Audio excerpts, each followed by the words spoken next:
அட்டகாசமான சுவையில் இட்லி தோசைக்கு ஹோட்டல் ஸ்டைலில் ஒரு சாம்பார் ரெசிபி தாங்க. சூப்பராக இருக்கும். கண்டிப்பாக ட்ரை பண்ணி பாருங்கள். இதுக்கு குக்கரில் அரைக்கப் அளவுக்கு துவரம்பருப்பு சேர்த்துட்டு நல்லா வாஷ் பண்ணி எடுத்துக்கோங்க.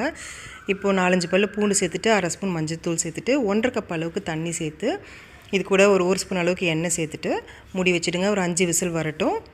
அடுத்து ஒரு கப்பில் ஒரு சின்ன எலுமிச்சம்பழம் அளவுக்கு புளியை சேர்த்துட்டு 1 கப் அளவு தண்ணி சேர்த்து நல்லா ஊற வச்சு கரைச்சி எடுத்து வச்சுக்கோங்க.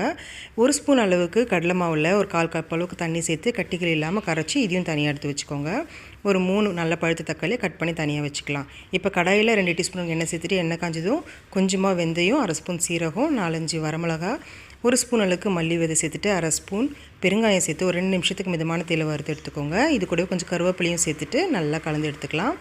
அடுத்ததாக 1/2 கப் அளவுக்கு துருவிய தேங்காய் சேர்த்துட்டு ஒரு 2 நிமிஷத்துக்கு மிதமான தேவை நல்லா வதக்கிட்டு ஆற வச்சு இது நல்லா அரைச்சி எடுத்து வச்சுக்கோங்க பேஸ்ட்டாக. இப்போ ஒரு பேனில் கரைச்சி வச்சுருக்க புளியை சேர்த்துட்டு 2 பச்சை மிளகாவை சேர்த்துக்கோங்க. 1 ஸ்பூன் வெல்லம் சேர்த்து நல்லா சுண்டி வரணும். அந்தளவுக்கு நல்லா கொதிக்க வச்சுட்ட பிறகு பருப்பை நல்லா மசிச்சுட்டு சேர்த்துக்கோங்க. இது கூடவே 2 கப் அளவுக்கு தண்ணி சேர்த்துட்டு நம்ம கட் பண்ணி வச்சுருக்க தக்காளியும் 1 ஸ்பூன் அளவுக்கு உப்பு சேர்த்து நல்லா கலந்து விடுங்க. 5 நிமிஷத்துக்கு ஹை ஃப்ளேமில் வச்சு நல்லா கொதி வரட்டும். இப்போ அடுத்ததாக நம்ம அரைச்சி வச்சுருக்க மசாலாவை சேர்த்துக்கோங்க. இது கூடவே கடலை மாவையும் சேர்த்துக்கோங்க.